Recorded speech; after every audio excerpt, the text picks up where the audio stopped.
So most open source FHIR servers that you see today are built on top of SQL databases. Mostly it's Postgres. What if I told you there is an open source FHIR server that's available today, and we'll be talking about that is built on top of a NoSQL database. Now, 6 months ago, Couchbase approached Medblocks to help build an open source FHIR server on top of their NoSQL database. And in this video, we'll just talk about what this is all about and what it can do. Now, for those who are not familiar with Couchbase, it is probably one of the leading NoSQL database providers. They have people like LinkedIn, eBay, all of them using them for like high performance workloads. Now, what makes a NoSQL solution different from a SQL one is usually when you have a SQL database, you are limited to how much you can scale this. Usually you can vertically scale, you can like have bigger machines, but horizontal scaling in SQL database has always been a difficult problem.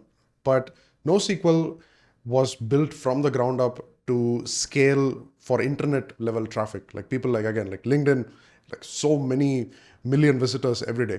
So what happens when you combine the technology of a NoSQL database vendor like Couchbase and an open standard like FHIR, and you actually build a FHIR server on top of it?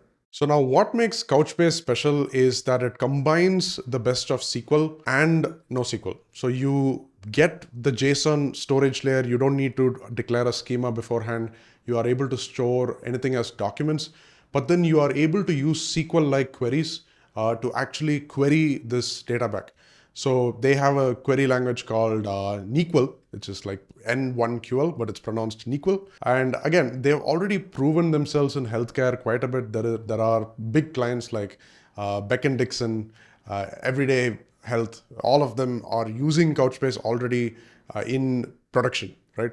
And another thing that makes Couchbase especially interesting for healthcare is that their offline capability, where you can take data completely offline. You can like store data on your device, for example, and then you can then come back online and this will sync automatically. Now that is a very compelling use case, especially for people who have to like go out of network and then they are doing something and then they're coming back in and then like everything just works like magic.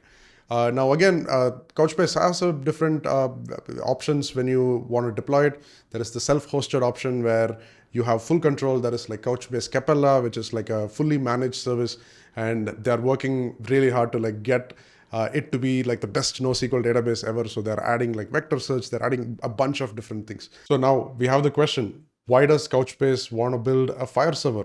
What do they really get out of it? Now, I think it's a lot to do with if you are in healthcare in the US, you basically need to support FHIR. And Couchbase being a data platform where people are using it every day to like actually store healthcare records, they also fall under the purview of the regulation that requires everyone to expose data through FHIR. Notably, the CMS, which is the Center for Medicare and Medicaid, they have a rule that says that every payer should expose their data through FHIR.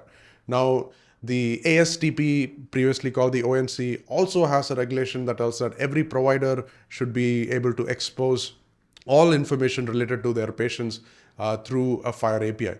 Now, again, if you don't, then that's considered information blocking, okay? So given this push, anyone who's in healthcare, any data vendor is basically rushing to support FHIR, right? And then Couchbase, now entering the healthcare market a lot more, wants to support this even better. So they want to have a built-in FHIR server that they can deploy along with the rest of the stack. Now, aside from regulation, there is also the whole app ecosystem that you get by just enabling FHIR. You have thousands of smart on FHIR apps today that you can deploy on top of a FHIR native platform. And again, like the way Couchbase would work with FHIR would be very different from someone like Epic or Cerner. Whereas again, in an EHR vendor, they would probably just expose the needed APIs to comply with regulation, and they'll try to block everything out. Because Couchbase is not competing on the workflows, they can literally have a FHIR first API where they expose everything, right? Like you can do anything you want on top of this, and all of your data will get stored back in the Couchbase database, but then you get all of the FHIR functionality. So you can basically run any application on top. And again, we are seeing more and more applications every single day. So when we were starting out, we had a few things that we had to decide, and there were a few challenges. Like we needed a starting point because building a FHIR server is a lot of work. There is a lot of validation that goes into it. There is a bunch of profiles that you need to support. So what is the best place to start? Now we did take a look at HAPFIR, which is like the standard Java library. We took a look at the .NET versions of FHIR by FHIR-CE. We took a look at Medplum. We took a look at Google Protobufs. But in the end, we decided to go with HAPFIR just because it was like the most stable, and feature-wise, they had most of the things that we already wanted. It was pretty mature already, and we were able to deploy everything as a single Java application. And like modern Java is like pretty good. You are missing out if you still think Java is this old language that you don't want to use. Now, the next big problem was how do you actually model the data in Couchbase? Now, again, we had Prasad from the Couchbase team do exceptional work here in telling us like, okay, how do you exactly model it so that the queries are fast? How do you get all of the search parameters working? So again, it was excellent in terms of how Couchbase was able to support almost all of these functionalities that FHIR had out of the box. We just needed to model them in a specific way. We will have another extensive deep dive into this later as well. Now, let's talk about the architecture. Now, you first have the FHIR server itself, which is built using Spring Boot. And we, again, extensively use the HAPFIR library. Now, there is also an administrator application, which is like a React app that helps you with the metrics, some of the monitoring tools that you may need to see how your FHIR server is performing. It also helps you set things up initially. Now, on top of that, you also have HAProxy. Now, again, like you can have another proxy here as a reverse proxy or just as a load balancer. But here, just for the Docker Compose, we decided to use HAProxy. Now, again, all of the components are containerized, so you can use it with Docker Compose, you can use it on Kubernetes. It's pretty much ready for you to use it anywhere you want. Now, on the back, you can actually use it in two ways. You can either use it with Couchbase Capella, which is the fully managed server, or you can use it with a standalone version of Couchbase Enterprise. Again, the Docker Compose already has this. We'll take a look at that in the tutorials, but you can spin this all up in your machine, have it working in under 10 minutes. So now let's actually take it for a spin and run it on our local machine. So you need Docker installed. We'll also be editing a few configuration files. So just have a text editor ready. So the first thing is let's actually run an instance of Couchbase on your system. Now there is a quick command from the FHIR documentation for Couchbase server that you can just copy and paste in your terminal. Now this will set up the Couchbase FHIR server. It will get it up and running. This might take a few minutes when you first run it. Now, after our Couchbase server is installed and running, let's open localhost 8091 and create a new cluster. Enter any cluster name, use any username and password for the administrator access. Just save this for later use and click on next and accept the terms and conditions. Now for the memory quotas, fill the fields for data, query, index, and all of this as shown on the screen. You can disable analytics and eventing for now and just click on save and finish and you'll be redirected to the dashboard. Now, once you're in the dashboard, you'll see a buckets option in the left sidebar. Click there and you'll see an add bucket option. Now in the add bucket screen, just fill in the name of the bucket. Make sure this is like a simple name. In this case, let's just go with FHIR. You will see a replica option enabled below. Just disable it for now and create a bucket. Now let's actually go to the Couchbase FHIR-CE Git repo and we'll start by cloning this.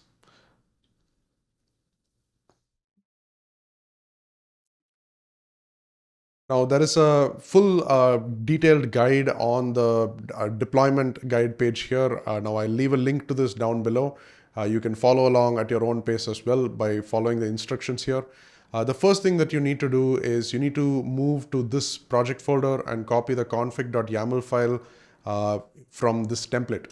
Now the config.yaml file simply tells the Couchbase FHIR server how to connect to your Couchbase database.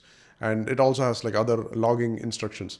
Now you'll see a username and password and like just make sure you put in the same username and password that you used initially to set it up.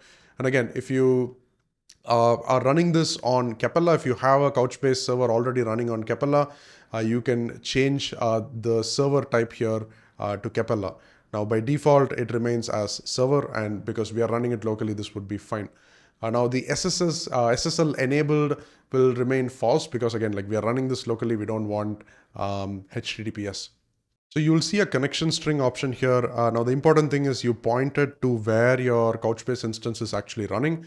In our case, we are going to use host.docker.internal because we have this exposed on localhost and then we are running it within our Docker. So we'll do that. But if you have it running on another EC2 instance or you're running it on the cloud, like point to that. If you're using Couchbase Capella, just use the Couchbase Capella URL instead. So once you have this set up, you are ready to run Docker Compose up. Now this will fire up all of the containers, and if everything is up and running, if you go to localhost, you will see the Couchbase FHIR server admin screen. Now, if you come till this point, you actually have set up the Couchbase FHIR server successfully and everything is working. We do have a few more steps before everything is functional. Now, once you are on the localhost page, you will be redirected to the admin dashboard. Now, this is again the administrator options for setting things up. Now, since this is the first time, you'll need to click on the add FHIR option in the bucket list. Now click on the button and this will basically convert this bucket to work with the FHIR server. So it will create all the collections that are needed. Now your FHIR server is really ready and you can actually test it out. So just go to localhost/FHIR/patient to see if the FHIR server URL is active, and we see a response and there are no patients in the server. So that's completely fine. So now let's test this server by adding this dummy patient data that I have for testing. Let's click on send and we can see that this request was a success. Now let's try to fetch the patient and see if this patient exists. And as you can see, this patient exists. That's it. You have your own Couchbase FHIR server running locally in your own system. Again, if you have any questions, just reach out to me or like create an issue on GitHub. We are still like very early in the release cycle, so there is still a lot more to come. There is a lot more features planned, like Smart on FHIR and a lot more. So would love to hear your thoughts on what you think. And again, if you are just getting started with FHIR and you want to know how to really use the FHIR API, you can check out our Fundamentals course. It has everything you need to know. But again, it's been great working with Couchbase on this project, and now it's open source. We just released it a month back. So do let me know what your thoughts are and what you think about this. And that's it for this one.